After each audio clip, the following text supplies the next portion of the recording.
생명의 생가에서 로마서를 묵상합니다. 오늘은 14번째 시간으로 로마서 4장 1절에서 8절까지 성경이 무엇을 말하느냐? 아브라함도 다윗도 오직 믿음으로 의롭다 하심을 받았다 라는 내용이 되겠습니다. 왜 바울은 이신득이의 논리 속에 아브라함과 다윗을 끌어들였는지 주목해야 합니다. 바울은 이신득이의 신앙을 아브라함과 다윗을 예로 들어서 풀어주고, 아브라함은 율법 아래 있는 너희에게도 이방인에게도 믿음의 조상이라는 사실을 깨닫게 하려 했습니다. 먼저 1절에서 3절까지 아브라함의 예입니다. 성경이 말하는 의롭다 하심은 행위가 아닌 믿음으로 얻은 은혜입니다. 성경이 무엇을 말하느냐? 아브라함이 하나님을 믿음에 그것이 그에게 의로 여기신 바 되었느니라고 말씀했죠. 하나님께서는 아브라함의 신분이나 그가 행한 일 때문에 그를 의롭다고 여기신 것이 아니었습니다.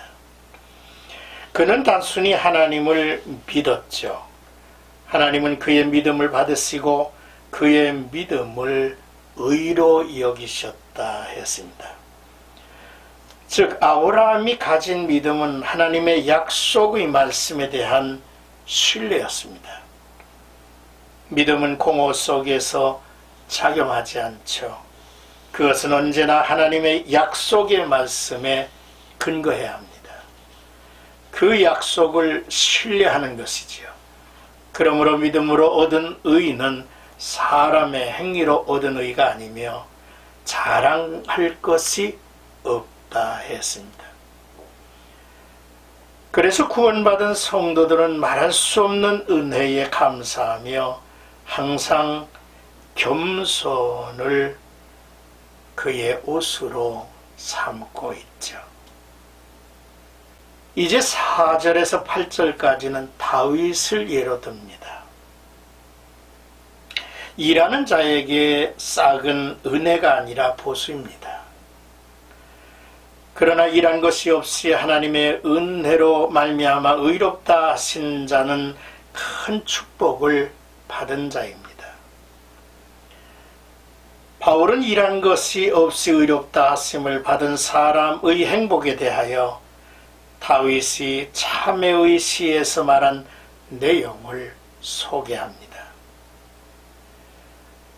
다윗이 아무리 이스라엘을 신앙적으로나 국가적으로 강성한 나라를 만들었다 하더라도 그는 하나님 앞에 큰 범죄자이었습니다.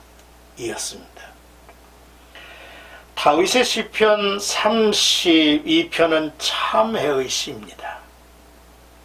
그가 범한 죄악을 돌이킬 수도 없습니다. 하나님의 진노와 심판도 피할 수 없음을 그는 알았습니다. 그는 가슴을 치며 깊이 참회를 했고 하나님은 그의 죄를 사하셨고 다윗은 용서를 받았습니다. 이 같은 사실을 참회의 시로 남긴 것이 시편 32편입니다. 다윗은 자기의 선한 행위로가 아니라 일한 것이 없이 하나님의 은혜로 말미암아 의롭다 하심을 받은 자의 복을 노래로 남긴 것이죠. 바울은 다윗을 통하여 이것이 복이라는 사실을 3번이나 반복하죠. 일한 것이 없이 하나님께 의로 여기심을 받았다는 것은 우리의 행위로 평가받는 것이 아님을 확증한 것입니다. 모든 사람이 죄를 범해서 하나님의 영광에 이르지 못하게 되었습니다. 율법의 의로는 이들이 살아날 길이 없는 것입니다.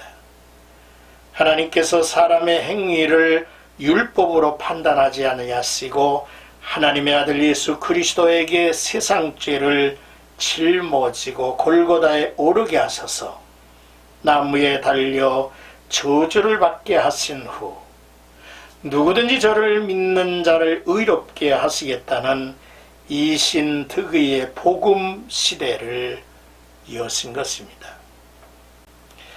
그래서 바울은 죄사함과 의롭다 하심을 받는 길은 오직 믿음으로다라고 외치고 이것이 복이라 한 것입니다.